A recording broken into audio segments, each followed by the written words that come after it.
Assalamualaikum warahmatullahi wabarakatuh. Alhamdulillah, tidak pernah berhenti lisan kita memuji dan memuja Allah Subhanahu wa taala atas segala nikmat dilimpahkan kepada kita, terutama nikmat Islam dan iman yang dengannya kita jadi mengenal siapa pencipta alam semesta ini, termasuk pencipta diri kita sendiri, dan akhirnya kita punya tujuan dan panduan serta tuntunan hidup. Jadi kita jadi tahu mana yang boleh yang kita kerjakan, mana yang tidak boleh, mana yang bisa kita nikmati, mana yang tidak bisa kita nikmati. Maka seorang muslim wajib bersyukur kepada Allah Subhanahu wa taala kerana dia dipandu kepada Islam dan iman ini. Selain daripada itu juga cukup banyak nikmat lain dari makanan, minuman, pakaian, udara dan segala macam hal yang nikmat Allah tidak terhingga lagi. Semuanya Allah memerintahkan kita untuk menikmati dan bersyukur kepadanya, dan Allah menjadikan kalimat syukur dua susunan kata ini, Alhamdulillah. Maka jadilah sosok muslim yang selalu saja mengucapkan dua susunan kata ini. Selanjutnya kita panjatkan salam hormat kita kepada utusan Allah Nabi besar Muhammad sallallahu alaihi wa ala alihi wa sahbihi wasallam, sebagaimana Allah telah perintahkan kita untuk mengucapkan salam hormat kepada beliau, dan juga tentunya berharap balasan yang telah Allah janjikan, yaitu mengucapkan satu kali salam hormat akan dibalas oleh Allah Subhanahu wa taala dengan 10 rahmat, dan rahmat Allah meliputi segala sesuatunya, pengampunan dosa, peninggian derajat, pemenuhan kebutuhan dan solusi dari permasalahan-permasalahan hidup. Hari ini kita ada kajian buku kecil, judulnya 10 penyebab lapangnya dada atau lapangnya hati tepatnya. 10 penyebab lapangnya hati seseorang. Buku ini kita sudah berada, dan pada hari ini pada poin yang ke-10 yang terakhir insyaAllah yang akan kita bahas. Dan sebelumnya kita mengingatkan kembali kalau memang ada hadis Nabi SAW, dalam jasad manusia ada segumpal darah. Kalau dia baik, maka akan baik seluruh aktivitas orang tersebut. Dan juga jasadnya sendiri juga akan baik, sehat.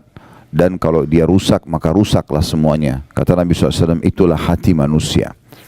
Maka dalam buku ini disebutkan tentang masalah bagaimana menghindari penyebab penyakit-penyakit hati yang berbahaya, yang akhirnya membuat hati itu tidak sehat. Nanti akan kita rincikan masalah itu insyaAllah. Dan sudah kita bahas materi pertamanya adalah mentauhidkan Allah Subhanahu wa taala. Bagaimana seseorang hanya yakin tidak ada pencipta, tidak ada pemilik, tidak ada penguasa, tidak ada raja yang sebenarnya di alam semesta ini kecuali Allah. Dengan pondasi dasarnya kalimat la ilaha illallah, tentunya la ma'budu bihaqqin illallah, tidak ada Tuhan yang berhak disembah kecuali Allah, sesuai dengan makna hakikinya. Maksudnya benar-benar bukan hanya ucapan lisan, tapi akalnya memikirkan, hatinya merenungi, dan anggota tubuhnya mengaplikasikan ketaatan kepada Sang Pencipta Allah. Kemudian yang kedua, yang pernah dibahas dulu ya, ini sudah saya cuma reviewkan daftar isinya saja, berprasangka baik kepada Allah. Ini salah satu yang melapangkan dada seseorang, karena apapun takdir Allah Subhanahu wa taala pasti terjadi dengan hikmahnya. Kita suka atau tidak suka. Misalnya sehat, kita suka. Sakit, kita nggak suka. Tapi kita selalu bersangka baik kepada Allah Subhanahu wa taala. Allah tidak datangkan penyakit tersebut kecuali dengan hikmah-hikmahnya, dengan tujuan-tujuan yang baik. Karena kalau orang itu, salah satu hikmahnya, kalau orang sehat terus tidak pernah sakit, maka dia tidak akan tahu nilai kesehatan itu. Tapi dengan adanya sakit, dia jadi tahu, oh ternyata kalau saya sehat dulu itu besar sekali nikmatnya. Ternyata setelah saya sakit ini, saya baru tahu nilainya. Contoh misalnya, orang mungkin tidak terlalu melihat nilainya minuman atau air dingin. Tapi pada saat dia sakit, dia meriang, kemudian di depan dia ada orang yang minum air dingin yang biasanya mungkin dia bisa minum di saat dia sehat. Dia baru tahu betapa besarnya nilai air dingin tersebut dan betapa nikmatnya dia kalau mengkonsumsi itu misalnya. Dan ini ditarik dalam setiap masalah dalam kehidupan kita tentunya. Allah Subhanahu wa taala menakdirkan ujian-ujian kayak penyakit, Allah takdirkan gangguan orang, Allah takdirkan adanya peperangan, Allah takdirkan segala macam itu. Tugas seorang muslim kalau ingin hatinya bersih, maka dia bersangka baik. Pasti terjadi dengan hikmah Allah Subhanahu wa taala. Bahkan yang terjadi di Palestina pun sekarang, walaupun hati kita rasanya tersayat-sayat dengan kejadian ini, tapi seorang mukmin yang hatinya dipenuhi dengan ilmu dan iman sangat yakin pasti ada satu rahasia yang Allah inginkan bagi orang-orang itu. Di antaranya yang paling nyata kalau seseorang sudah belajar agama adalah Allah memilih mereka menjadi para syuhada. Masalah prosesi kematian sebagai orang yang di medan perang, semuanya memang pasti serem. Hamzah ditusuk dadanya, dilempar tombak, kemudian dimutilasi, dipotong hidungnya, ya, kemudian dibelah dadanya, dicoba dikeluarkan jantungnya. Itu pemandangan yang luar biasa dari paman Nabi SAW.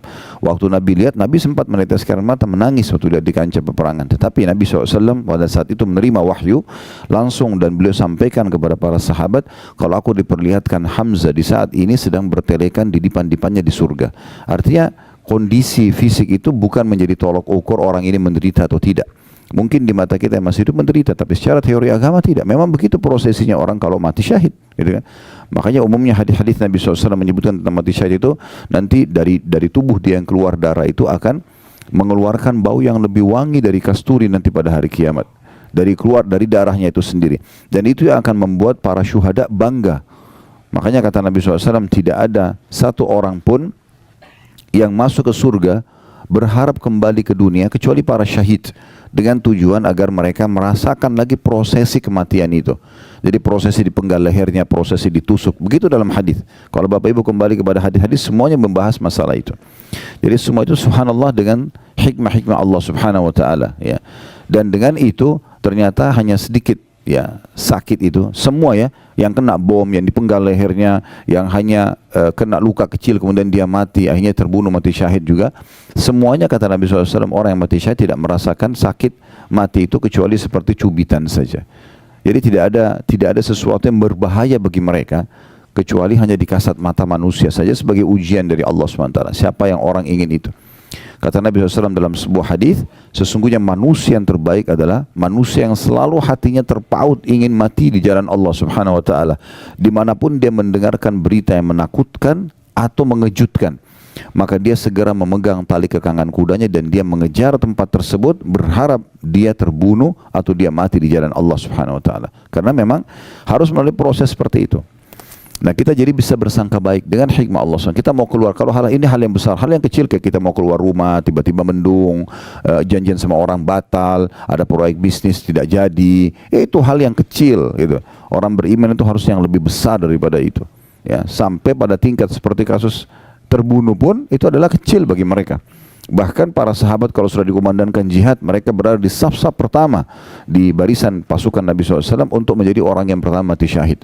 Ya, nanti kita akan ceritakan di Uhud tentang bagaimana kasus terlibatnya sahabat-sahabat yang masih kecil, ya, Rafi' ibn Khadij, kemudian Samurah bin Jundub, 13 tahun ngotot kepada Nabi SAW untuk ikut berperang, dan mereka menunjukkan keterampilan mereka. Yang satu ahli gulat, yang satu ahli memanah, sampai Nabi SAW izinkan. Padahal itu jelas di masa dulu orang kalau berperang, pedang sama pedang 99% mati, kan gitu. Beda dengan sekarang, mungkin orang masih bisa berlindung dan segala macam. Nah, itu poinnya. Jadi kita selalu bersangka baik kepada Allah SWT dengan apapun, walaupun kita nggak suka dengan keputusan tersebut. Kalau itu menyakitkan buat kita, pahala sabar kita bisa dapatkan. Dan juga kita bisa introspeksi diri, dan kita tahu besarnya nikmat yang ada pada saat sedang tidak datang ujian tersebut. Dan pada saat kita keluar dari ujian itu, kita akan merasakan luar biasa nikmatnya, plus lagi kita dapat pengalaman hidup. Sekian banyak hikmah yang bisa kita dapatkan. Itu salah satu yang melapangkan dada. Kemudian yang ketiga, ilmu syar'i. Belajar agama seperti ini, itu salah satu sebab lapangnya dada yang luar biasa. Artinya kalau tidak ada ilmu syar'i, tidak belajar atau mengulang-ulanginya atau memperkaya diri dengan terus mendengarkan, maka berarti dia tidak akan lapang dadanya, ya. Nah, ilmu syar'i itu seperti misalnya ada yang hadir di pengajian begini, contoh, ya. Kemudian dia pernah melakukan perbuatan dosa. Dia tersentuh dengan satu ayat, satu hadis, sebuah kisah, dia meneteskan air mata, saya salah, kembali. Itu manfaatnya luar biasa itu. Mungkin kalau dia tidak hadir ilmu syar'i, dia tidak akan sadari kesalahannya dan akan berbahaya buat dia di kehidupan dunianya, karena dia terus bisa mengulangi kesalahan tersebut. Jangan nanti Allah Subhanahu Wa Taala akan mendatangkan kebencian manusia dari perbuatan itu. Kemudian ada siksa kubur, ya, kematian yang buruk, siksa kubur, kemudian juga berat di mahsyar, tambah lagi neraka nanti di akhir. Jadi semua itu dengan hikmah-hikmah Allah Subhanahu Wa Taala, di antaranya belajar ilmu syar'i ini melapangkan dada. Yang keempat itu sudah disebutkan oleh penulis, masalah berzikir, banyak berdoa kepada Allah Subhanahu Wa Taala. Ini bukan hanya berzikir, bukan hanya berdoa, tapi banyak berdoa, banyak berzikir. Tidak ada waktu yang kita lewatin, kesempatan kecuali kita berdoa. Apa saja momen yang kita lihat, Contoh kita lihat sebuah nikmat depan mata kita. Kita berdoa agar nikmat itu tidak dihilangkan oleh Allah SWT dan Allah tambahkan serta Allah berkahi. Pasangan hidup, anak-anak, harta melimpah. Jangan berhenti itu berdoa. Doa itu adalah senjata yang paling baik bagi seorang muslim. Begitu juga pada saat kita sedang melihat satu ujian yang ditimpakan pada orang lain, kesempatan emas kita berzikir kepada Allah, berdoa karena kita sedang tidak diujikan. Dan juga kita berharap Allah SWT tidak timpakan kepada kita. Dan sekian banyak bahasan sudah disinggung pada saat itu. Nanti Bapak Ibu jemaah haji terus secara khusus yang belum mengikutinya bisa melihat di playlist YouTube insyaAllah ya. Kemudian yang selanjutnya ada yang kelima adalah bersegera meninggalkan segala macam maksiat dan muhasabah untuk introspeksi diri. Kalau ada pelanggaran-pelanggaran agama itu pasti akan menyempitkan dada. Berarti kalau ada poin itu harus segera meninggalkannya. Dan setiap maksiat sekecil apapun sampai sebesar apapun sangat ya relevan atau sangat dekat sekali dengan hukuman dari Allah Subhanahu wa taala. Yang keenam itu adalah senantiasa melaksanakan kewajiban-kewajiban, mengemas sebaik mungkin kewajiban yang Allah berikan. Jadi jangan sampai kita sholat malam yang kalau kita ibaratkan supaya mudah difahami, dia ikan teri ya, membuat ikan paus sholat subuhnya lewat ya. Sementara yang ini yang wajib, harusnya dia lebih khusyuk, dia lebih tepat waktu, dia lebih perhatian dengan yang wajib-wajibnya. Begitu juga dengan puasa Ramadannya, begitu juga dengan zakatnya dibandingkan sedekahnya, hajinya dibandingkan umrohnya. Semua ini adalah hal yang harus dia fokus dan itu sudah juga panjang lebar dijelaskan. Yang ketujuh, bergaul dengan orang-orang saleh.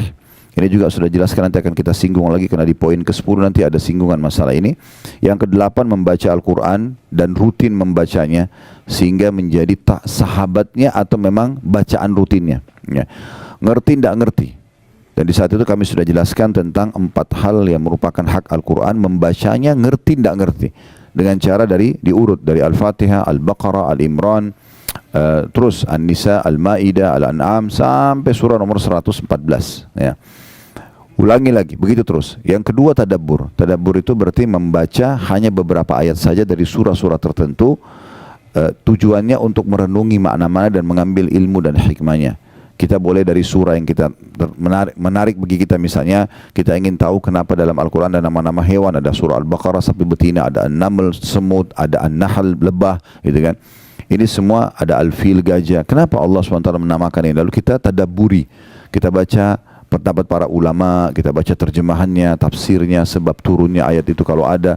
Semua ini akan menambah kepada kita iman kepada Al-Quran. Yang ketiga, menghafalnya. Terus berusaha menambah hafalan demi hafalan, pelan-pelan, dan semoga saja sebelum meninggal Allah SWT bisa sempurnakan dengan lengkap 30 juz. Ya, jangan selalu mengkat diri kita mengatakan, oh saya kayaknya udah nggak mampu, saya sudah berumur, ini terlalu berat 30 juz. Jangan lihat 30 juznya, mulai saja menghafal dan usahakan. Kalau tidak bisa sepekan sekali bertambah hafalannya atau setiap hari bertambah hafalannya, maka sepekan sekali. Kalau nggak bisa sebulan sekali, kalau nggak bisa setahun sekali bertambah satu surah pendek, beberapa ayat Al-Quran, gitu kan. Yang penting menghafal, karena derajat di surga nanti itu akan diraih dengan sangat mudah bagi para penghafal Al-Quran. Karena kata Nabi SAW, nanti para penghafal Al-Quran akan dikatakan pada hari kiamat, bacalah sebagaimana kau baca di dunia, sesungguhnya kedudukanmu adalah tempat akhir ayat yang kamu baca.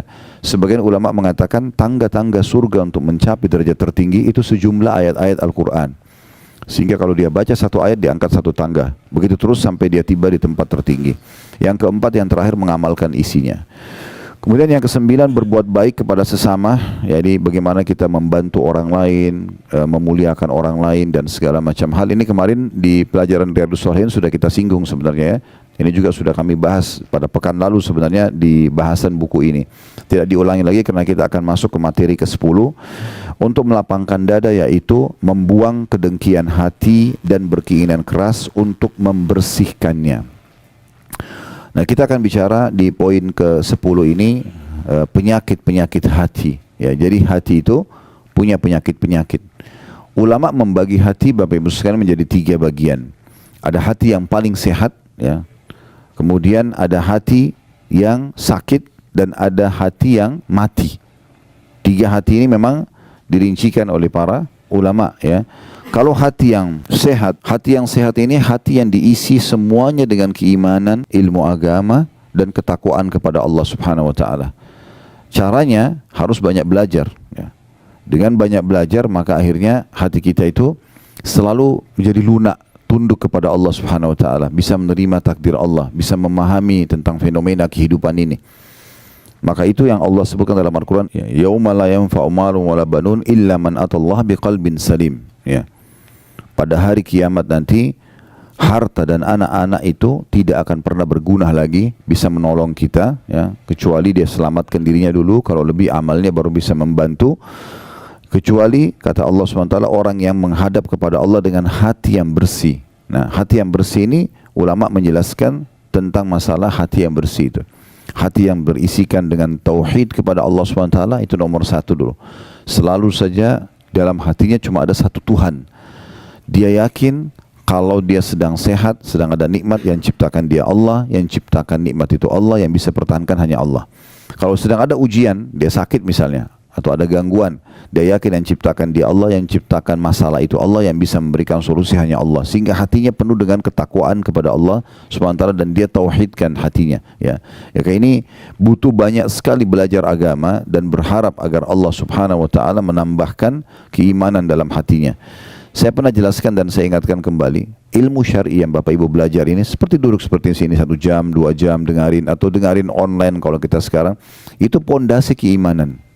Tidak bisa iman kita itu ada dalam hati yang membuat kita bisa menerima takdir Allah, kita bisa bersabar kalau ada ujian, kita bisa bersyukur kalau ada nikmat, kecuali dia harus ada imannya. Nah, iman ini pondasinya yang bisa mendatangkan dia hanya ilmu agama, nggak ada yang lain. Duduk majelis ilmu begini nanti akan datang keimanan. Iman itu kalau sudah ada di atasnya ilmu syar'i, karena pondasinya kuat dari ilmu syar'i, maka dia akan bisa mengubah apa saja. Orang buruk menjadi baik, orang bodoh menjadi pintar, orang penakut jadi pemberani, orang pelit jadi dermawan, semua bisa berubah. Maka ini dimaksud dengan hati yang baik, ya, hati yang suci, hati yang bersih. Ya, dan kata ulama dianjurkan agar setiap orang kalau hatinya sudah ada dalam keadaan ini, dia tidak boleh membiarkannya rusak. Rusaknya dengan penyakit-penyakit hati. Contoh iri dan dengki, hasad, ini yang jadi poin bahasan nanti insya Allah. Kemudian ria, ya, penyakit-penyakit hati yang lain itu cukup banyak, ya. Di antaranya itu orang yang suka menanamkan rasa dendam dalam hati, sehingga memicu setiap kali, ya, ada masalah sekecil apapun maka yang akan dilampiaskan adalah emosional, bukan yang didahulukan memaafkan misalnya. Sementara hati yang luluh itu, hati yang baik adalah hati selain mentauhidkan Allah, bertakwa kepada Allah SWT, hati yang penuh dengan amalan-amalan baik dalam hati. Amalan hati itu ikhlas, takwa kepada Allah, kemudian memaafkan orang lain, ridho dengan takdir Allah. Itu yang harus didahulukan. Jadi kalau orang isi hatinya dengan hal-hal yang baik, maka hatinya akan menjadi hati yang sehat sebagaimana Allah SWT sebutkan tadi. Kemudian ada hati yang sebaliknya, hati yang mati. Hati yang mati ini, teman-teman sekalian, jauh sekali dari Allah SWT. Tidak pernah ada zikrullah di situ, tidak pernah ada mentauhidkan Allah, tidak ada amalan-amalan hati, ikhlas, takwa kepada Allah, gitu kan. Tidak ada sama sekali.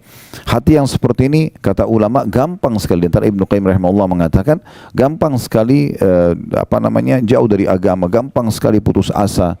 Kita mungkin lihat, ya, berapa orang atau banyak contoh-contoh orang yang tidak ada, hatinya mati, tidak ada keimanan dalam hatinya, walaupun jasadnya sempurna, orangnya tampan, cantik, kaya, ujungnya bunuh diri misalnya, ya.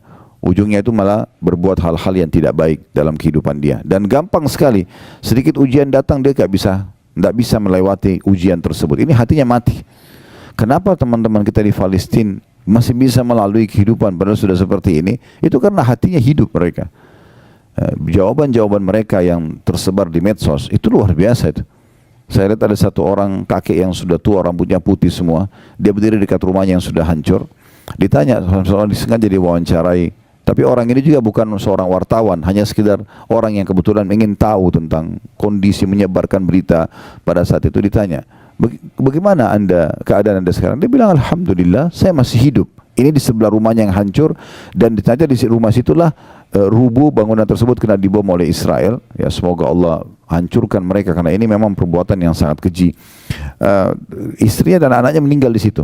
Semua harta dia tertimbun, hancur semua, toko dia yang dia dagang situ habis. Dia bilang, alhamdulillah saya masih hidup. Kata orang itu, bagaimana anda melewatin semua ini? Dia bilang, alhamdulillah saya terima takdirnya Allah. Allah menginginkan seperti ini. Alhamdulillah istri sama anak saya sudah mendahului saya ke surga. Dan saya tinggal melalui sisa hidup saya saja. Saya pun berharap bisa mati bersama mereka. Ini jawaban seperti ini siapa yang bisa ucapkan kalau bukan karena hatinya dia bersih dan luar biasa. Terus kemudian ditanyakan lagi, lalu bagaimana Anda hidup? Ditanya sama orang, bagaimana Anda hidup sekarang? Tidak ada harta, tidak ada keluarga, di sini ada bom, tidurnya di luar. Dia bilang, saya yakin Allah sudah menentukan rezeki saya. Akan sampai rezeki saya, sampai saya nanti akan meninggal dunia. Gak mungkin rezeki saya tidak sampai kepada saya. Dengan begitu yakin, sambil dia senyum lalu dia jalan Bapak itu. Ya. Itu luar biasa itu. Kalau hatinya gak hidup gak bakal bisa seperti itu. Ya. Jadi ulama juga merincikan teman-teman sekalian. Kalau hati itu kuat, sehat, ya, walaupun jasadnya kecil, mungkin secara fisik orang lihat kasat mata kayaknya mungkin dia kurang di mata manusia lah. Tapi kalau hatinya dipenuhi dengan keimanan dan sehat, maka semua akan kuat luar biasa. Kalau pernah dengar nama ini, alhamdulillah. Kalau belum pernah dengar, nama ini nama unik, nama sahabat Julaibib radhiyallahu anhu. Julaibib ini sosok orang yang terkenal sekali, orangnya fisiknya sangat kecil, tampan wajahnya sangat jelek. Begitu dijelaskan kalau Bapak Ibu baca biografi beliau, ya sampai dikenal dengan buruk wajah di masa Nabi SAW. Tapi subhanallah hatinya luar biasa, bersih, ya, hatinya kuat, ya, penuh dengan keimanan kepada Allah SWT. Satu waktu Nabi SAW melihat dia, lalu Nabi SAW mengatakan, "Wahai Julaibib, saya lihat kamu sudah pantas untuk menikah. Kenapa kau enggak nikah?" Dia bilang dalam riwayat sahih, ini pernah kami bedah di YouTube, ya. Ya Rasulullah, bagaimana saya mau nikah? Siapa yang mau nikah dengan saya? Saya tahu keadaan saya, tahu wajah beliau buruk, fisik beliau sangat kecil. Maksudnya kecil sini bukan normal gitu, ya, sesuatu yang orang lihat pasti kurang gitu. Maka Nabi SAW mengatakan, saya akan nikahkan kamu insya Allah, ikutlah sama saya. Ikut. Nabi SAW datangi rumah seorang dari orang Ansar, yang memang hati mereka juga hati yang diisi dengan keimanan, terkenal memiliki seorang anak gadis yang cantik dan salihah. Maka Nabi SAW bilang, setelah salam mereka kaget lihat Nabi datang, mereka sambut dengan meriah. Lalu kata Nabi SAW, setelah salam, kami punya hajat dengan kalian. Bahasa ini biasanya orang di masa itu menggunakan bahasa santun kalau ingin melamar. Kami punya hajat dengan kalian, maksudnya kami ingin menikah gitu. Mereka dengan sangat gembira, selamat datang ya Rasulullah, karena mereka pikir Rasulullah akan nikah dengan anak mereka. Kata Nabi SAW, bukan buat saya tapi buat Julaibib. Begitu menyebut Julaibib, oh Julaibib terkenal di Madinah, ya, tampangnya buruk segala macam. Maka mereka mengatakan, kalau Julaibib kami akan tanya anak kami dulu, karena anak perempuannya lagi ada di dalam. Subhanallah, anak perempuan ini dengar. Maka dari belakang dinding kamarnya, perempuan itu, anak perempuan mengatakan, wahai ayah dan ibuku, apakah kalian berani untuk menolak lamaran Nabi SAW? Ini lamaran Nabi, terima lamaran dan nikahkan saya sama Julaibib yang telah Nabi pilih. Maka dinikahkan, subhanallah, perempuan ini sempurna secara fisik, nikah sama orang yang kurang. Apa yang terjadi? Baru berapa bulan saja, berapa waktu mereka berjalan menikah, terjadi perang Uhud. Kemudian setelah itu, ya, Julaibib terbunuh mati syahid. Waktu ditemukan di medan perang, Julaibib itu orangnya sangat kecil fisiknya, tapi ditemukan dia mati syahid. Di sebelahnya ada 7 atau 8 orang kafir Quraisy yang terbunuh di tangan dia. Jadi bukan masalah fisik yang kuat, yang besar saja. Kalau tidak diikuti dengan hati yang sehat, nggak bisa. Tapi kalau hati yang sehat itu luar biasa, dia bisa menguatkan orang, bisa melalui permasalahan-permasalahan hidup dengan mudah, bisa bersyukur dengan luar biasa gitu. Itu semua karena hati yang hidup. Berapa banyak orang teman-teman sekalian hanya dengan mendapatkan air dingin saja dia bisa meneteskan air mata karena lunak hatinya. Hatinya sehat, tahu kalau ini nikmat besar. Apalagi kalau sudah nikmat-nikmat yang besar, dia bisa biologis yang halal, dia punya anak-anak, dia punya pekerjaan namanya harum. Oh, ini luar biasa, ya. Nikmat yang luar biasa yang harusnya bisa kita tahu. Nah, kalau hati yang mati lawannya semua. Tidak ada rasa syukur, tidak ada isinya keimanan. Ya, banyak kasus orang bunuh diri, banyak kasus orang walaupun sudah kaya raya masih mencuri, walaupun ini dan itu, tidak ada rasa syukurnya kepada Allah SWT. Semuanya serba kurang. Kemudian yang ketiga kata ulama adalah hati yang sakit. Hati yang sakit ini hati yang ada bibit keimanan, tetapi dia campurkan dengan penyakit-penyakit hati. Nah, kalau orang seperti ini harus segera dia taubat kepada Allah SWT dan dia bersihkan hatinya dengan banyak beribadah kepada Allah SWT sehingga keimanan memenuhi hatinya dan akhirnya mengeluarkan semua penyakit-penyakit hati tersebut. Jadi misalnya dia sholat, iya, dia puasa, iya, dia kerjakan ketaatan, tapi sisi lain dia masih iri pada orang, dia masih suka dendam sama orang, dia masih suka mencari-cari kesalahan orang lain, masih berat untuk memaafkan dan seterusnya. Ini semua adalah hati-hati yang harusnya diobati tentunya, hati-hati yang harus diobati. Baik teman-teman sekalian, kita akan masuk ke poin bahasan kita tentang masalah hasad. Salah satu penyakit hati ini adalah hasad, iri, ya. Nah, ini yang akan membuat dada itu sempit. Maksudnya adalah hasad itu tidak bisa melihat satu kelebihan pada orang kecuali dia cemburu. Kenapa orang ini begitu? Kenapa dia tampan, kenapa dia cantik, kenapa dia pintar, kenapa dia kaya, kenapa ini, kenapa itu, kenapa dia nikah sama itu, kenapa dia punya anak sekian orang, kenapa anaknya bisa lulus, kenapa. Semuanya pertanyaan kenapanya adalah iri melihat keadaan orang. Dan ini penyakit hati yang luar biasa, ya. Ini dalam Islam dilarang. Karena Nabi SAW menyebutkan dalam sebuah hadis, ya, ini diangkat oleh Imam Madzhabi rahimahullah, dimasukkan dalam hal kategori dosa besar. Ya, hati-hati kalian dengan hasad, iri yang seperti ini, karena dia akan memakan pahala kalian, amal soleh kalian sebagaimana api membakar kayu bakar. Jadi pelan-pelan akan hilang. Kenapa hilang? Karena kalau kita hasad pada orang, kita berharap nikmat itu hilang dari dia. Maka dengan itu secara otomatis kita sudah mempersiapkan amal kita untuk dibayar kepada dia. Dan itu berapa banyak orang yang akhirnya tidak bisa tenang hidupnya karena semuanya penuh dengan iri dan dengki, ya. Nah, ini yang dilarang oleh ulama. Menurut jumhur ulama, bahwasanya hasad yang haram ini itu adalah iri yang diikuti dengan berharap hilangnya nikmat dari orang lain. Nikmat ini bisa berupa harta, kedudukan, ilmu, kelebihan fisik, keturunan, atau apa saja di sekitarnya. Dan ini disebutkan oleh Syekh Utsaimin rahimahullah dalam buku beliau Syarah Al-Arba'in An-Nawawiyah, ya. Ini di halaman 368. Dan jumhur ulama juga menukil atau mengungkapkan tentang masalah hasad itu seperti apa. Di antaranya ada salah satu ulama yang bernama Syekh Mustafa Al-Adawi hafizahullah, beliau mengatakan al-hasadu huwa tamanna zawal ni'ami an sahibiha. Hasad itu yang dilarang adalah karena seseorang menginginkan hilangnya nikmat yang ada pada orang lain. Dia selalu merasa cemburu, kenapa orang itu diberikan, kenapa saya tidak diberikan, kenapa dia menikah sama orang itu, kenapa bukan sama saya, kenapa orang itu punya anak sekian, kenapa saya tidak, kenapa orang itu punya jabatan itu, kenapa saya tidak, dan seterusnya. Dan dia berharap nikmat itu hilang dari dia. Jadi misalnya kalau orang itu sakit kah, dipecat di jabatannya kah, dia gembira sekali. Nah, seperti itulah. Dan ini yang dimaksudkan dengan penyakit hati yang berbahaya sekali, karena pasti dia akan menyempitkan dada di saat orang itu tidak hilang nikmat darinya.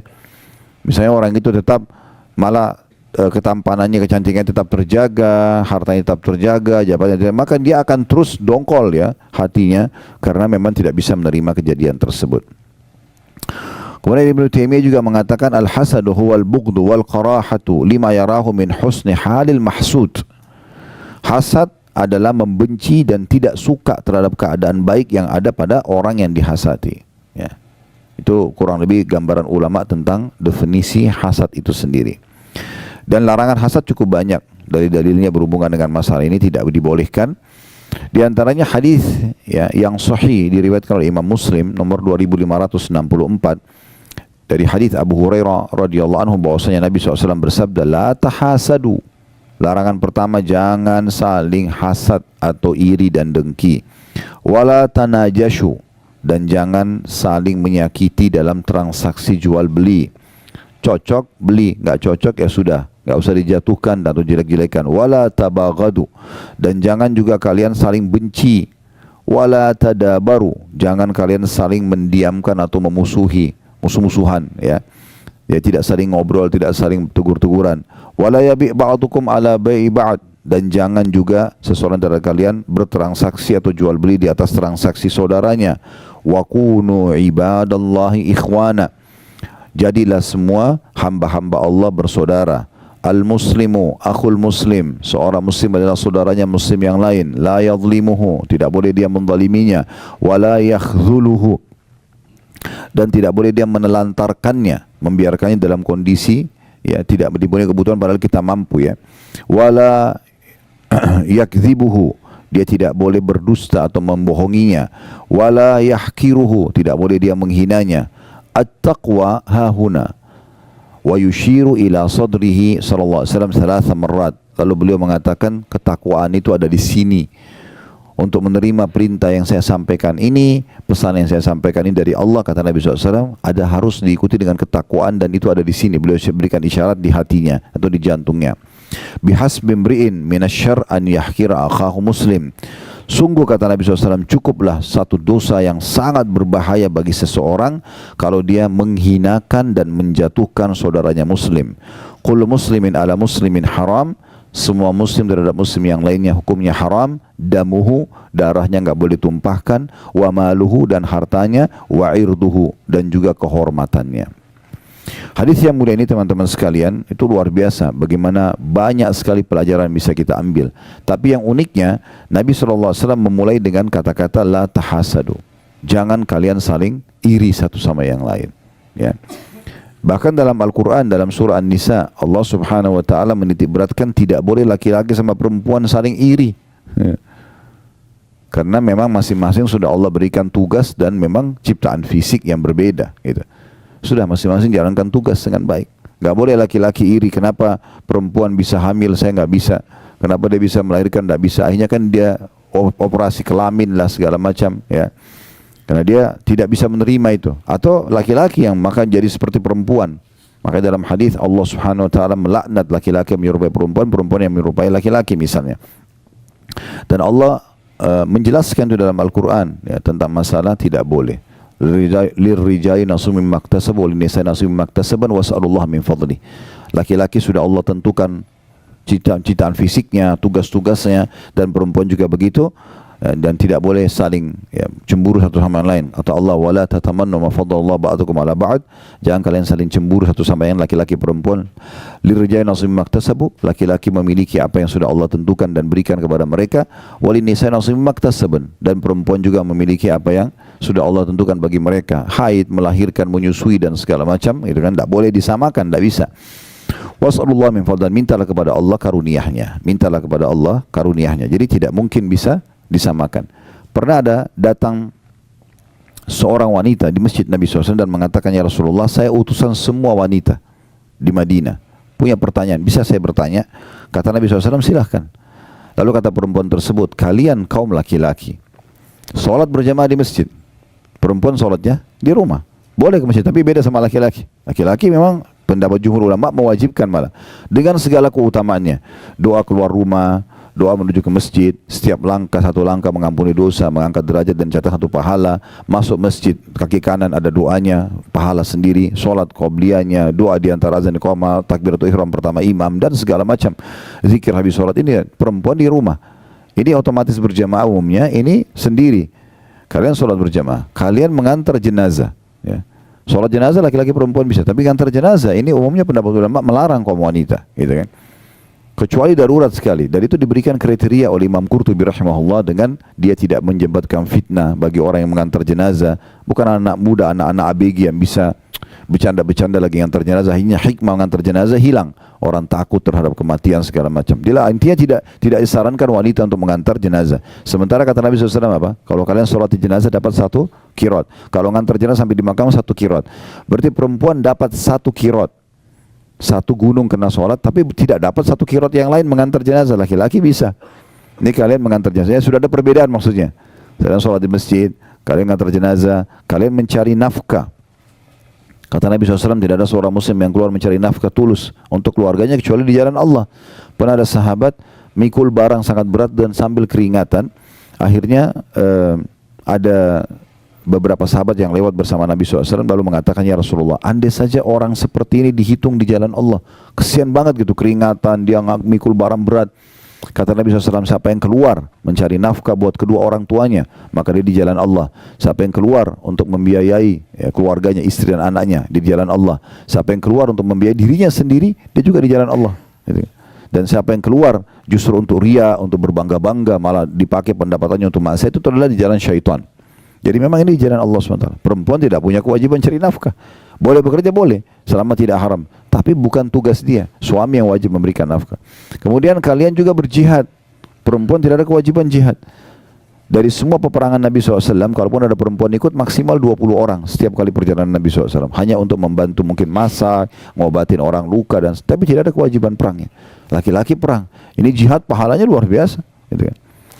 Maka yang terjadi adalah perempuan yang mengatakan, pertanyaan saya Rasulullah, sementara kami perempuan mengurus rumah kalian, mengurus anak-anak kalian, mengurus rumah kalian, dan menjadi tempat syahwat kalian. Ini perempuan bilang begitu, tempat pelampiasan biologis.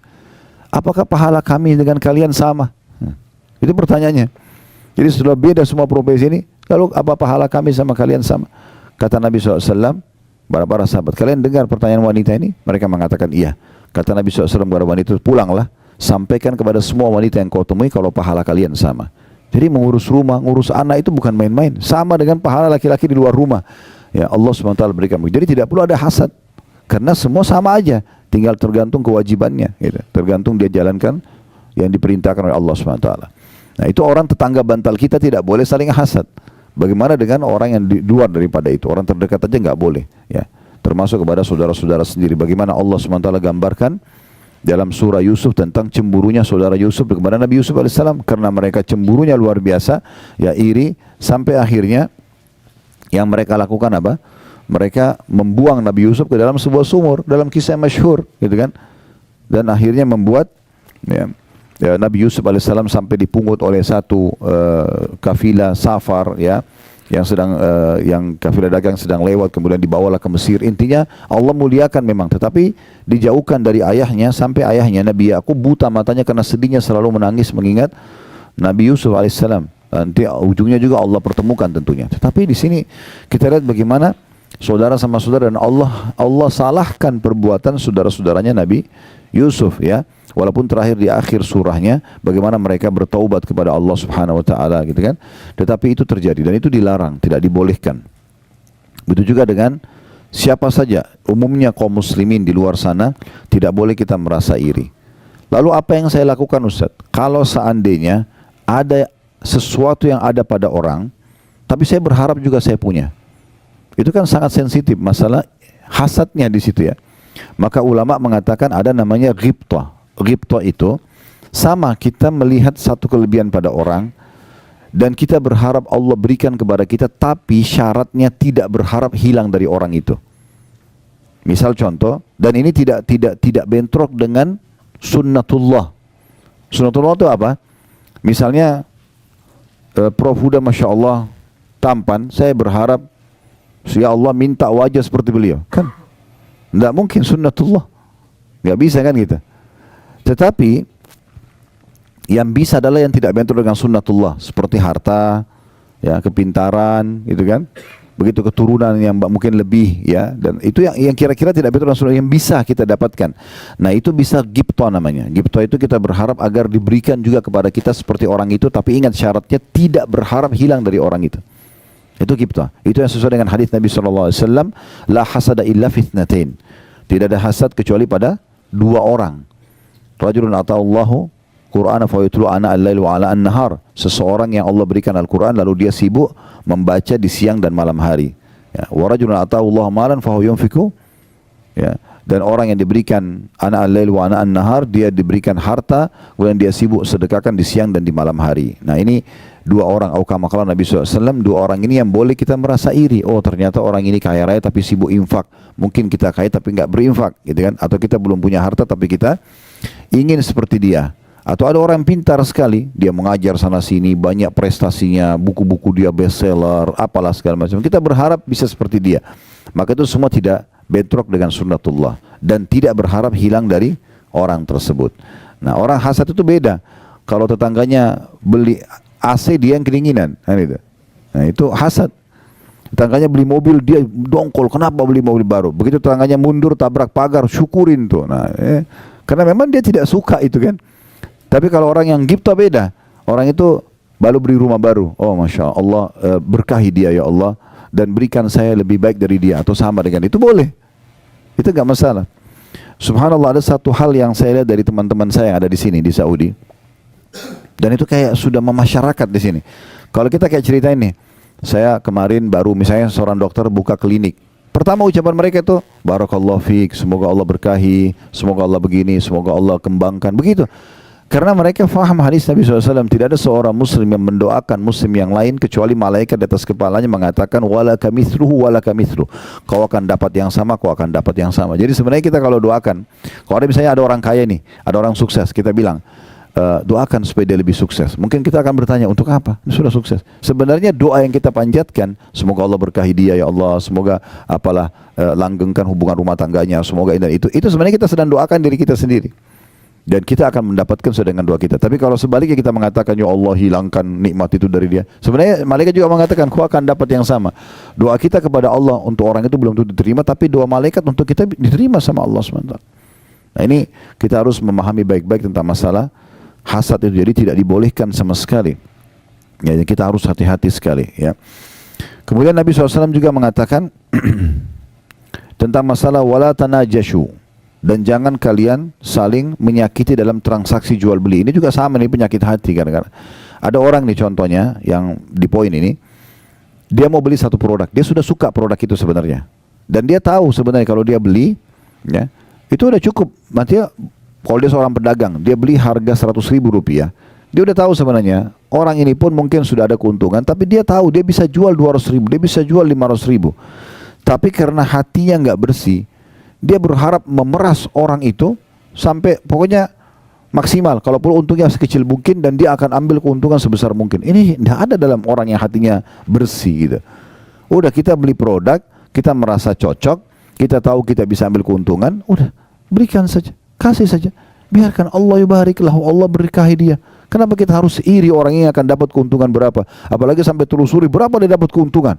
Dia harusnya tidak boleh begitu dan begitu. Untuk apa? Biarkan saja. Allah sudah tentukan rezeki kan gitu. Kita tinggal mengatur, dan kita punya hak untuk negosiasi, tapi yang masuk akal. Nah itu yang dimaksud di sini, jangan tanajashu. Kemudian yang ketiga, wala tabagadu, jangan saling benci. Dilarang oleh Nabi SAW. Bagaimana kalau orang sudah terlanjur berbuat keburukan kepada kita? Ingat, bab benci ini Bapak Ibu sekalian hanya dibolehkan kalau perbuatan orang salah dalam pandangan agama, dan yang sedang kita benci perbuatannya, bukan fisiknya. Jangan pernah benci fisik seseorang.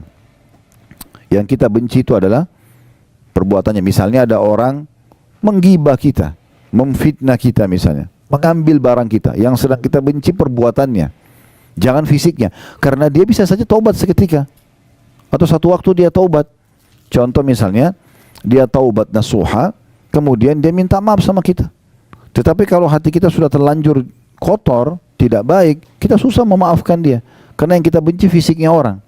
Kan gitu. Itu mulai dari pasangan hidup kita, misalnya mungkin pernah berbuat salah.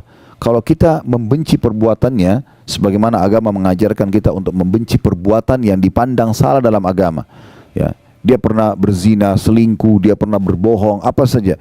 Kemudian kita tahu ini perbuatan haram dalam agama, kita bilang ini nggak boleh, haram dalam agama. Terus dia taubat nasuha, dia berubah, dia menjadi orang soleh atau solehah. Selesai urusannya, kita bisa menerimanya karena hati kita bersih. Yang jadi masalah kalau hatinya itu memang diisi dengan hal yang tidak baik, sehingga akhirnya dia susah menerima ini semua. Ya, makanya di dalam Islam contoh yang paling baik adalah Umar bin Khattab radhiyallahu anhu. Beliau itu walaupun di masa jahiliyah dulu, kata Umar, saya tidak pernah meninggalkan khamr di masa jahiliyah. Setiap hari pegang kendi khamr minum. Ya, setiap hari keluar Umar hanya untuk menyiksa umat Islam di Mekah ini. Dia keluar, dia temannya Abu Jahal, temannya Abu Lahab. Kalau mereka punya budak-budak lagi disiksa, Umar datang membantu untuk nyiksa doang. Dan Umar itu radhiyallahu anhu sebelum masuk Islam, dia kalau sudah siksa dari pagi, macam-macam disiksa orang itu sampai menjelang sore, sudah capek dia. Dia bilang, saya tinggalkan kamu bukan karena kasihan ya, besok saya kembali. Gitu ya. Sampai pernah ada keluarganya Umar, perempuan namanya Ummu Abdillah. Ummu Abdillah ini punya anak kecil. 153 orang sahabat yang masuk Islam di masa Nabi SAW di Mekah ini 13 tahun, cuma 153 saja Muslim, karena luar biasa diboikot. Ya, semua informasi orang yang tanya tentang Islam pasti digebukin. Gak ada yang berani nanya. Di Mekah ini dulu tidak aman. Setiap umat Islam jalan, kalau kita jalan bisa digebukin, bisa diambil hartanya, bisa dibunuh, gak ada hukuman. Begitu luar biasa terancamnya. 153 ini 83 hijrah ke Ethiopia. Tinggal 70 yang tinggal bersama Nabi SAW di Mekah. Nah, pada saat ya, yang tinggal di Mekah ini mereka bersama Nabi SAW itu siksaannya luar biasa, gangguannya luar biasa. Mereka tidak bisa hidup dengan tenang. Gitu.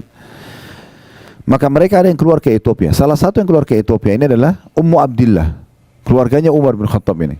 Nah, Bapak Ibu saya lihat Mekah kan ini kelihatan di sini gunung-gunung ya. Nah, dulu itu Mekah dikelilingi dengan benteng, tembok, gerbang. Dia hanya terputus kalau ada gunung. Gerbang lagi, dinding yang tinggi, baru gunung lagi, begitu-begitu. Nah, pintu gerbangnya dulu Mekah itu tidak banyak. 1 atau 2. Pintu utamanya pintu Bani Syaibah namanya. Nah, waktu itu kebetulan Umar bin Khattab yang berjaga-jaga. Beliau yang jaga. Dan Umar terkenal sangat keras dengan umat Islam. Ummu Abdillah ini tahu, semua teman-temannya kaum muslimin sudah berhasil keluar dan mereka janjian di satu lembah di padang pasir, tapi nggak disebutin di mana. Ummu Abdillah ini tahu, oh Umar sedang berjaga. Maka apa yang terjadi? Ummu Abdillah muter jauh, naik gunung. Turun dari gunung supaya tidak lewati pintu gerbang. Dengan hikmah Allah SWT, Umar bin Khattab ini lewat, memang lagi ngecek keamanan Mekah, lewat di sebelah gunung itu. Ketemu sama Ummu Abdillah lagi turun dari gunung. Dia kaget, malam-malam, menjelang pagi, menjelang subuh. Dia kenal, Ummu Abdillah, apa yang buat kau naik gunung gini, untuk apa? Dari sukunya dia. Maka Ummu Abdillah mengatakan, betul-betul ya, kami ini tidak bisa tenang hidup dengan kalian, walaupun kita punya hubungan kekerabatan. Di dalam Mekah kalian larang kami beribadah dan beriman kepada Allah, kami pun mau keluar kalian tidak izinkan. Umar pada saat itu pertama kali lunak hatinya untuk umat Islam. Sebagian ulama sejarah mengatakan ini sebab dia masuk Islam. Salah sebagian ulama ya. Awal mula dia tersentuh. Lalu dia mengatakan, memang kau mau kemana? Kata Umar, perempuan di masa itu kan bukan kayak sekarang naik pesawat, aman, tiket, ada pengawasan. Gak ada, orang naik kuda, jalan kaki, bisa dirampok tengah jalan. Zaman dulu tuh kayak mustahil orang keluar, apalagi malam hari. Maka kata dia, saya mau ke Habasyah, mereka itu menyelamatkan agama saya. Mulai Umar berenung, lalu Umar mengatakan, pergilah Muhammadillah, semoga kau dilindungi. Pergilah Muhammadillah ini, ketemu sama teman-temannya di padang pasir. Lalu mereka tanya semua, kenapa kau terlambat Muhammadillah? Dia cerita, yang jaga pintu gerbang Umar. Saya naik gunung, jadi saya selamatkan diri. Tapi dengan hikmah Allah saya turun ketemu Umar. Oh, mereka semua penasaran, tahu Umar ini luar biasa gitu benci dengan Islam. Maka kata mereka, lalu apa yang terjadi? Umar mengatakan kepada saya, kau mau kemana? Saya ceritakan semua. Setelah saya ceritakan semua, dan Umar mengizinkan saya pergi. Bahkan Umar mengatakan, semoga kau dilindungi. Lalu kata salah satu orang yang hadir di situ dari sahabat-sahabat Nabi mengatakan, mudah-mudahan jadi sebab masuk Islamnya Umar. Apa kata mayoritas sahabat? Kalau Umar tidak mungkin masuk Islam sampai unta masuk ke lubang jarum. Karena kayak nggak mungkin masuk Islam itu. Kayak nggak masuk akal mereka bisa masuk Islam. Lalu mereka diam semuanya. Subhanallah, betul. Beberapa hari setelah itu, Umar bin Khattab mendengar kekacauan, maksudnya bagi dia ini sudah kekacauan di Mekah. Kenapa kok ada agama baru ini? Sehingga membuat suami istri bisa berpisah, keluarga sama keluarga berpisah. Yang satu beriman pada risalah Nabi SAW, yang satu tetap menyembah berhala. Dia keluar nenteng pedang, saya mau bunuh Muhammad sekarang. Gitu niatnya keluar. Di tengah jalan dia ketemu dengan satu orang sahabat. Lihat, di Mekah ini dulu terkenal Bapak Ibu sekalian, Umar itu kalau sudah pegang pedang, berarti dia mau bunuh orang. Udah, dan kalau dia sudah keluar, dia mati atau orang itu mati. Begitu prinsipnya. Jadi sangat tegas. Maka orang ini lihat, ditanya, hai Umar mau kemana? Dia bilang, saya mau bunuh Muhammad. Karena orang ini takut nanti dia datang bunuh Nabi. Maka Nabi itu ada di pinggiran kota Madinah, itu di rumahnya Darul Arqam ya. Satu sahabat yang umurnya cuma 16 tahun, tapi Masya Allah dia siapin rumahnya untuk menampung dakwah Nabi SAW. Yang jelas waktu itu dia mau alihkan, lalu dia mengatakan, kenapa kau cari Muhammad? Tapi dia sembunyikan keislamannya. Sementara adikmu sendiri perempuan, adik Umar bernama Fatimah, sudah masuk Islam, masuk agama Muhammad. Umar tambah marah. Apa benar? Dia datang ke rumah adiknya. Rupanya adiknya lagi belajar Al-Quran sama suaminya dan terdengar suara. Diketuk pintu, telat dibuka, didobrak pintu sama dia. Dia masuk. Apa yang kamu baca tadi? Dan seterusnya. Dia marah-marah. Akhirnya dia mau ambil Quran itu, adiknya tahan. Maka dipukul, dia pukul adiknya. Ya, dalam beberapa riwayat sejarah dikatakan dia pukul dan akhirnya adiknya jatuh. Suaminya, si adiknya ini, suaminya Fatimah atau adik iparnya dia mau membantu tapi dipukul juga. Mereka tidak berani sama Umar. Melihat kejadian tersebut, Umar tersentuh. Ini agama apa kalian ini? Kenapa kok sampai begini kalian belahnya gitu? Maka Umar bilang, tolong kasih kepada saya mau baca. Kata adiknya, tidak bisa, kau kafir najis. Kalau kau sudah mandi baru saya kasih. Begitu dalam buku sejarah. Maka Umar mandi lalu kemudian dia buka, dia baca surah Toha, surah nomor 20 dalam Al-Quran, beberapa ayat pertama.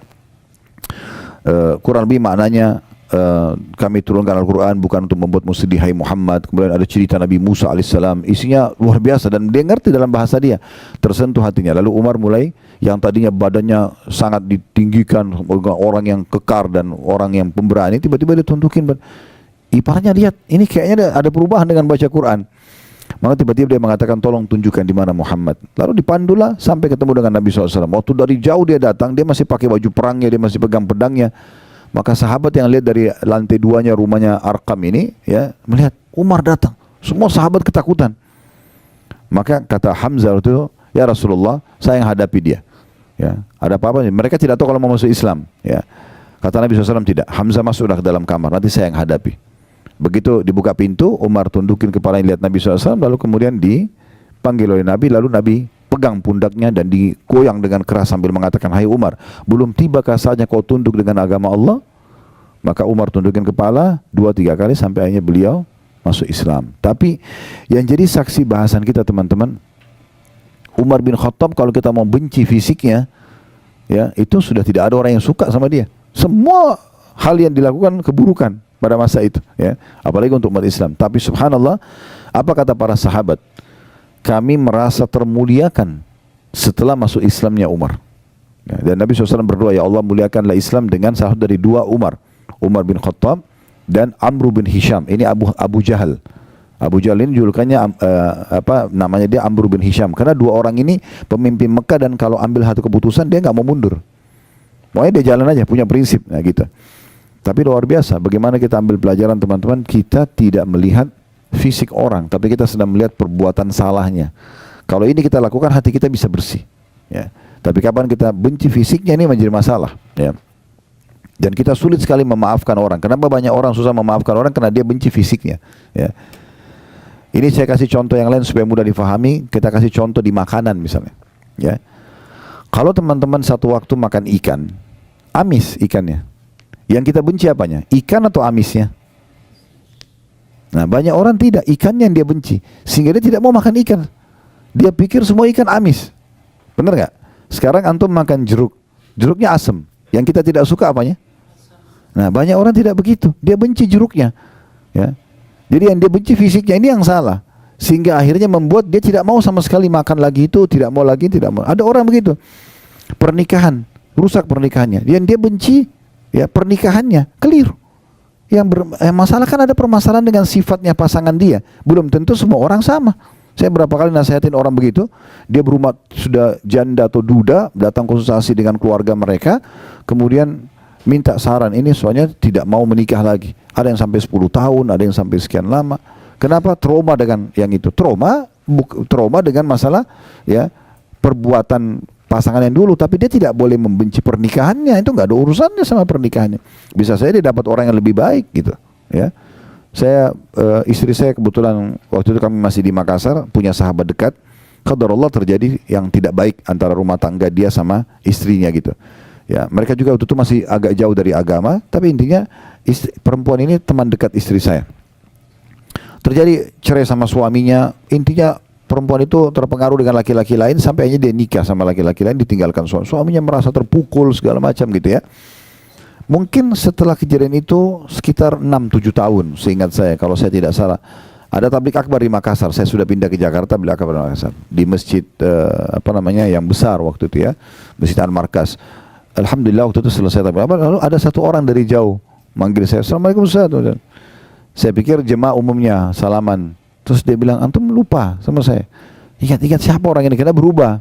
Dia sudah jenggotan, dia pakai baju koko. Dulunya tidak seperti itu. Kemudian dia bilang, saya si Fulan disebut namanya. Oh iya, Masya Allah. Saya tahu masalah rumah tangganya dia. Ini gimana caranya nih? Jangan sampai dia tersinggung. Oh iya. Terus saya cuma bicara secara umum. Tapi dia sendiri bilang, Alhamdulillah Ustaz, saya sudah berumah tangga lagi. Oh Masya Allah ya. Bahkan sekarang saya sudah punya 2 atau 3 anak gitu. Terus gimana Masya Allah, bagaimana ceritanya? Oh dia bilang Alhamdulillah, mungkin dengan hikmah Allah dulu saya justru cerai dengan pasangan saya karena dulu tidak punya anak memang mereka, ya. Dan dengan perbuatan yang dilakukan istrinya akhirnya Allah pisahkan, dan alhamdulillah Allah kasih sekarang saya muslim yang baik dan saya sekarang punya rumah tangga bahagia. Nah, karena dia tidak benci, dia tidak trauma dengan pernikahannya, dia cuma trauma dengan perbuatan istrinya, dia bisa menikah lagi contohnya. Dan sekian banyak hal yang kita bisa tarik dalam masalah ini. Nah, itu sedikit rincian lebih dalam Bapak Ibu sekalian tentang masalah wala tadabaru. Jangan wala tabagadu, jangan saling membenci. Kemudian wala tadabaru, Nabi SAW mengatakan jangan kalian saling mendiamkan. Dalam sebuah riwayat lain tidak boleh seorang muslim mendiamkan saudaranya lebih dari 3 hari. Ya, musuh-musuhan lah ya. Ini tidak boleh. Saran saya, ini cuma saran saja. Kalau Bapak Ibu ingin tenang hidupnya, ingin bahagia, ada permasalahan apapun, jangan diinapkan. Selesaikan pada saat itu. Suami istri kah, sama siapapun, clearkan langsung. Duduk. Masalahnya apa? Ini. Yang salah, minta maaf, yang benar memaafkan, buka lembaran baru. Memang begitu kehidupan kita teman-teman sekalian. Gak ada orang ideal sekali semuanya tidak ada salahnya sama sekali. Itu gak mungkin, kan gitu. Makanya Imam Syafi'i rahimahullah mengatakan orang kalau mau langgeng dalam bersahabat, maka dia harus bersabar dengan kekurangan dan kesalahan sahabatnya. Yang penting orang itu tidak ngotot dengan kesalahannya, dia mau berubah. Karena tidak ada manusia yang sempurna. Nah, ini yang dimaksudkan. Terutama dalam masalah, saya kadang-kadang kalau mecahin masalah-masalah rumah tangga teman-teman, dengan izin Allah SWT, bukan dari saya tapi Allah mudahkan saja, selalu saya ingatkan masalah itu. Syaitan ini selalu membuat masalah-masalah kecil dalam rumah tangga, sudah cukup membuat mereka tidak interaksi biologis berapa hari, mereka saling mencari kesalahan berhari-hari. Makin lama kita perbaikin, makin banyak permasalahan yang dilahirkan. Kenapa enggak duduk aja, selesaikan hari itu, pegang tangan pasangan, duduk baik-baik, kita bicarain masalahnya apa? A, B, C. Oke, siapa yang benar? Nanti akan ketahuan tuh, pasti nggak mungkin dua-duanya benar, pasti ada benar ada salah. Oke, yang salah minta maaf, yang benar memaafkan, buka lembaran baru dan selesai. Semua isi WA yang lalu-lalu bertengkar hapus, nggak usah dibaca lagi. Sudah baik-baik 6 bulan berjalan, kemudian tersinggung masalah itu, kamu pernah buat itu? Kapan? Ini buktinya. Ya. Nggak usah dibawa-bawa, selesai. Buka lembaran baru berarti seperti kita hidup baru, memang harus begitu. Dalam kehidupan kita harus begitu, dalam rumah tangga, dalam berteman, nah, dalam berbisnis memang sudah begitu. Selama orang itu mau memperbaikinya, sudah, kita tidak perlu saling mendiamkan, ya. Kita harus berlapang dada. Abu Bakar radhiyallahu anhu pernah membiayai Marthad, ya, salah satu sepupunya. Kemudian ini termasuk yang menyebarkan fitnah bohong tentang zinanya Aisyah sama Safwan. Padahal sebenarnya tidak, ini sepupunya. Abu Bakar membiayai hidupnya orang ini. Lalu kemudian dia gosipin berita itu, termasuk dia dicambuk 80 dera di masa Nabi SAW. Ya, ada 3 orang yang didera pada saat itu, Hasan bin Thabit, kemudian Marthad bin Abi Marthad ini, atau ada nama lainnya ya, julukan atau nama lainnya, ada nama-nama lain yang disebutkan oleh ulama. Kemudian ada satu lagi, Hamna binti Jahash, ini ipar Nabi SAW sendiri, saudaranya Zainab binti Jahash. Itu akhirnya dicambuk, ya, si sepupu Abu Bakar ini. Abu Bakar bersumpah sama Allah, kamu yang selama ini saya bantu, kok masa buat begini gitu? Demi Allah saya tidak akan bantu kamu lagi. Itu normal manusiawi kan? Kita bantu tapi dia malah yang menyebarkan gosip yang tidak benar tentang anak kita itu. Tapi Allah SWT turunkan dalam surah An-Nur, ya, janganlah orang yang telah diberikan kelebihan harta, kedudukan. Abu Bakar maksudnya, turun kepada Abu Bakar. Dia tidak mau membantu para kerabatnya, orang-orang yang berperang di jalan Allah dan seterusnya gitu kan. Maka Allah menutup ayat sambil mengatakan, "Ala tuhibbuna an yaghfirallahu lakum?" Apakah kalian tidak ingin dengan memaafkan dan membuka peluang lagi kesempatan bagi orang lain untuk memperbaiki kesalahannya, Allah memaafkan dosa kalian? Itu dalam surah An-Nur Allah sebutkan. Maka Abu Bakar langsung mengatakan dalam riwayat-riwayat yang sahih, "Ya Tuhanku, aku ingin engkau memaafkanku." Lalu dia bayar kafarah sumpahnya, lalu dia kembali membiayai hidupnya sepupunya tadi, ya. Tapi di sini tentu sepupunya dalam kondisi bertobat, mengakui kesalahannya, ya. Maka di sini yang berarti yang dia benci bukan fisik, tapi dia benci perbuatan yang dilakukan tadi. Selama orang tinggalkan, selesai. Kemudian wala yabi' ba'dukum ala bai'i ba'd, dan janganlah kalian transaksi di atas transaksi, ya, saudaranya. Jadi termasuk kalau sudah mulai negosiasi. Contoh kita masuk ke, ada si A masuk ke satu toko baju, diambil baju itu dari hanger, dia lagi mau lihat. Nggak boleh teman-teman datang, oh ini bagus, ini buat saya aja. Selama dia masih pegang nggak boleh. Walaupun belum terjadi jual beli. Kalau dia sudah batalin, ya, dia batalin, dia taruh, memang dia sudah tidak ingin.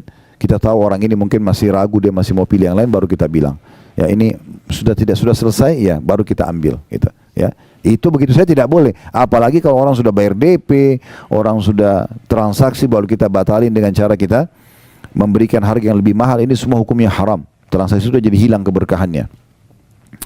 Kemudian kata Nabi SAW, wa kunu ibadallah ikhwana. Jadilah hamba-hamba Allah yang semuanya bersaudara.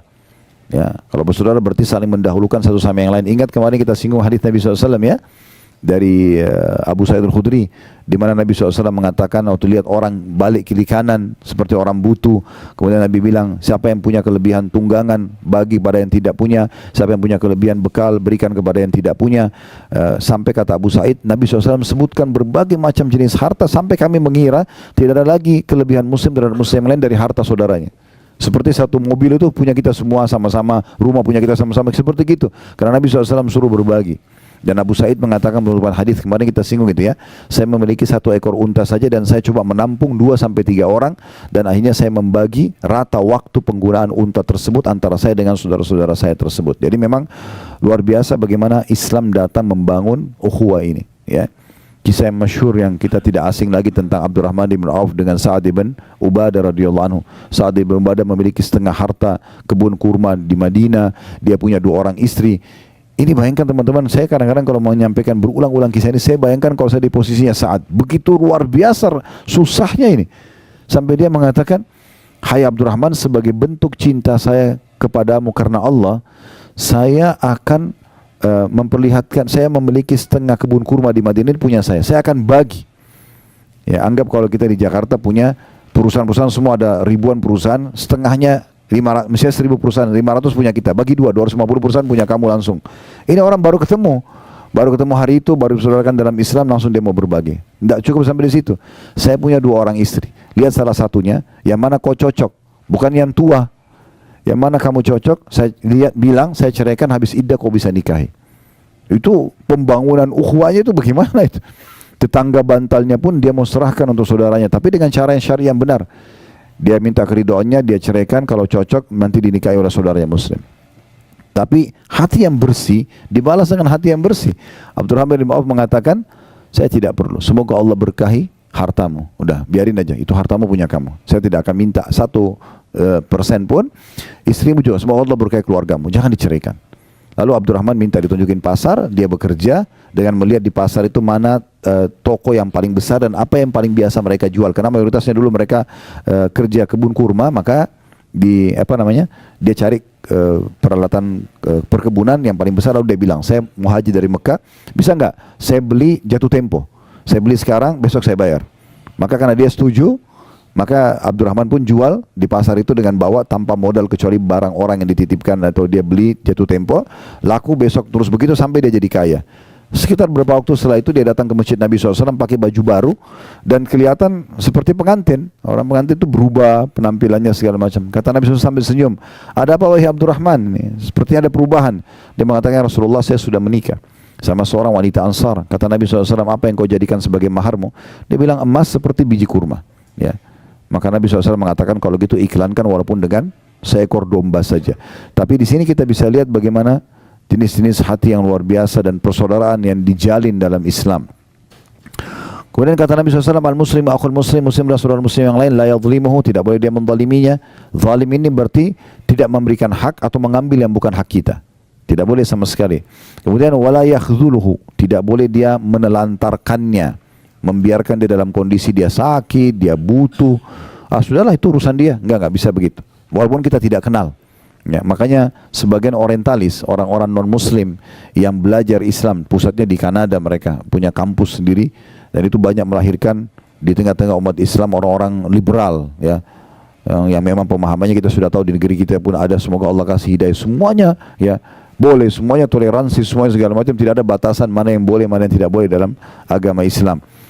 Nah, mereka itu ada di antara tokoh-tokohnya yang mengatakan yang sangat luar biasa dari Islam setelah mereka pelajari ya. Itu adalah mereka akan langsung saling mengakui bersaudara walaupun baru ketemu. Hanya mengatakan, nama Anda siapa, agamanya apa. Begitu dia bilang Muslim, selesai. Seperti sudah terangkat semua batas di antara mereka. Langsung ngobrol masalah Al-Quran, masalah hadis, masalah halal haram, bisa saling bersedekah, saling bantu. Itu tidak terjadi pada komunitas lain.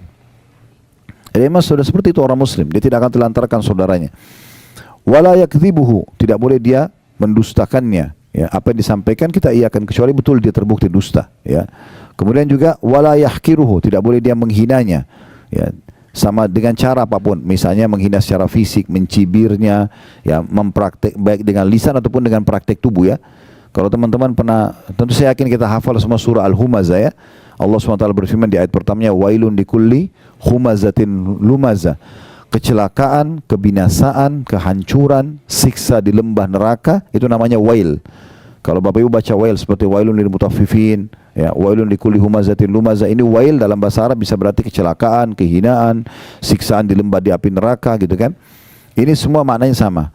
Untuk semua lumaza dan humaza. Dua kelompok, siapa mereka? Lumaza itu yang menyebutkan aib orang lain dengan lisannya, itu lumaza. Yang humaza bedanya cuma pertama lam, yang kedua ha, ya. Lumaza sama humaza ya. Wailun likulli humazatin lumaza. Humaza yang pertama yang menceritakan aib orang lain dengan lisannya, dan lumaza pakai lam itu yang mencontohkan aib orang lain dengan fisiknya. Jadi temannya cadel dicontohin, temannya pincang dicontohin. Nah itu semua tidak boleh sama sekali. Itu namanya ihtikar, merendahkan, tidak boleh. Nah Nabi SAW mengatakan, kalau seseorang antara kalian melihat apa yang tidak ada pada dirinya, ada pada diri orang lain, misalnya orang lain pincang, orang lain tuli, orang lain cadel, apalah kekurangan fisik yang tidak ada pada kita, kata Nabi SAW, siapa yang lihat sesuatu kurang dari seseorang dan tidak ada padanya, dia membaca Alhamdulillahilladzi afani mimma btala bihi. Segala puji dan puja kehadiran Allah yang telah menyelamatkan aku dari apa yang diujikan pada orang ini, wa faddalani ala katsirin mimma khalaqa tafdila, dan mendahulukan aku dengan kelebihan yang banyak, kelebihan yang banyak. Maka dengan doa ini kata Nabi SAW, maka pastikan Allah tidak akan menimpakan dia apa yang diujikan pada orang tersebut. Jadi kita begitu, bukan malah kita menghina-hinanya gitu. Kemudian kata Nabi SAW, at-taqwa hahuna, ketakwaan. Untuk menerima semua ini butuh ketakwaan, patuhan pada Allah ada di sini. Lalu beliau menunjuk dadanya 3 kali. Lalu beliau mengatakan, bihasbi imri'in min syarr an yahkira akhahu muslim. Sungguh dosa yang sangat berat seseorang itu menghina saudaranya muslim. Kullu muslim ala muslimin haram. Ketahuilah dan jadikan sebagai prinsip hidup kalian, semua muslim dan muslimah hukumnya haram, darahnya enggak boleh ditumpahkan, hartanya enggak boleh diambil, dan juga kehormatannya enggak boleh dicoreng. Kehormatannya enggak boleh dicoreng. Baik, ini gambaran tentang masalah hasad itu sendiri. Saya akan coba bacakan sebagai penutup apa yang ditulis oleh penulis di poin ke-10, dan dengan ini tentunya buku ini alhamdulillah sudah selesai kita bedah, dan buku ini buku kecil, buku saku sebenarnya. Saya biasa kadang-kadang juga membedah buku-buku begini supaya tema tertentu habis, kemudian kita lanjut lagi ke tema yang lain gitu ya. Nah, kata penulis di sini tentunya dalam buku ini, dan buku ini ditulis oleh Darul Wahyin ya.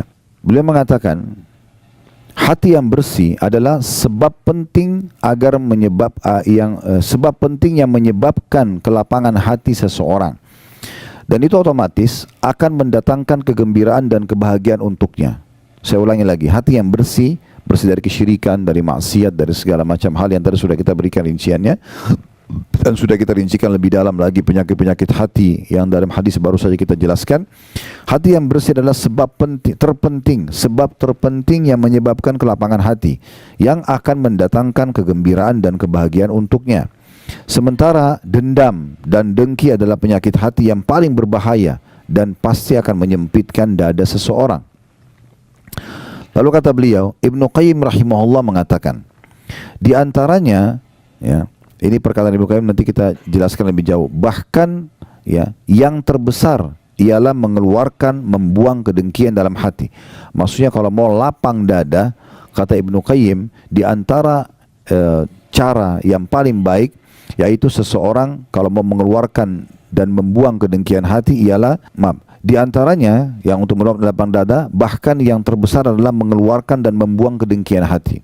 Jadi bagaimana kita keluarkan dari hati kita? Ini adalah di antara sifat-sifat tercela yang menyebabkan hati sempit dan tersiksa, serta menghalanginya dari mendapatkan kebersihan hati.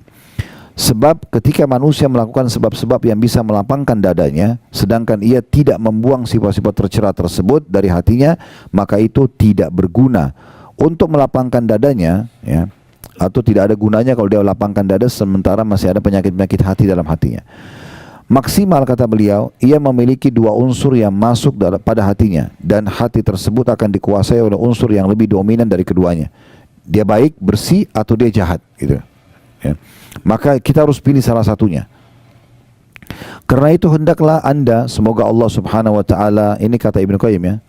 Semoga Allah Subhanahu wa taala memelihara Anda, berkeinginan keras untuk membersihkan hati Anda dan menjauhkan dari segala yang dapat menyempitkannya. Tinggalkanlah permusuhan, kebencian, dan kedengkian kepada orang lain. Cintailah orang lain sebagaimana Anda mencintai diri Anda sendiri. Jadi kalau kita tidak ingin dihasati, tidak ingin diganggu, jangan juga lakukan pada orang lain. Sebagaimana kita suka muamalailah orang lain dengan sama. Ini sejalan dengan firman Allah SWT dalam surah Ar-Rahman, hal jazaa'ul ihsani illa al-ihsan. Semua kebaikan akan dibalas dengan kebaikan. Jadi secara rasional juga kita kalau tutur kata yang lembut, orang akan balas lembut. Ya, kita tatapan matanya syahdu, tangan kita dermawan, kita suka membantu, maka akan sama responnya dari orang lain gitu ya. Cintailah orang lain sebagaimana Anda mencintai diri Anda sendiri, niscaya Anda menjadi orang yang paling bahagia di dunia dan juga di akhirat. Lalu kemudian beliau mengatakan, semoga Allah Azza wa Jalla memberikan taufik kepada kita semua dan memberikan kebaikan dan kebahagiaan dunia dan akhirat. Lalu dengan itu penulis menutup bukunya dengan kalimat yang terakhir tadi. Intinya teman-teman sekalian dari bahasan kita, bagaimana seseorang membersihkan hatinya dari segala macam jenis hasad itu sendiri, dan sudah kita jelaskan bagaimana dia membersihkan hatinya, dan juga sudah kita jelaskan mana yang dibolehkan dalam Islam, ya, yaitu ghibthah tadi. Kita berharap nikmat yang ada pada diri orang selama tidak bentur dengan sunnatullah bisa kita dapatkan, tapi dengan tidak hilang dari orang tersebut. Allahu a'lam.